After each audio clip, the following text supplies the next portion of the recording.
Sankranti special పిండి వంటల్లో అరిసెల రెసిపీని ఇలా టేస్టీగా పర్ఫెక్ట్గా ఎలా ప్రిపేర్ చేయాలో చూసిద్దాం. దీనికోసం ఇలా 4 గ్లాసుల రేషన్ బియ్యం అంటే ఒక పావు గ్లాస్ ఎక్కువ తీసుకున్నాను.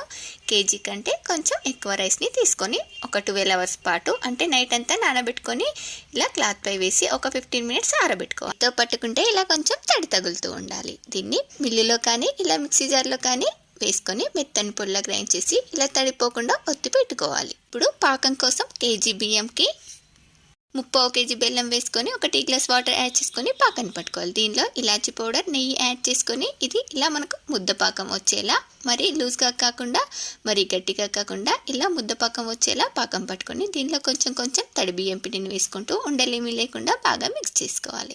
దీనిపై పిండి ఆరిపోకుండా ఒక టీ స్పూన్ నెయ్యి వేసుకొని దీన్ని ఇలా అరిసెల్లా ఒత్తుకోవడమే.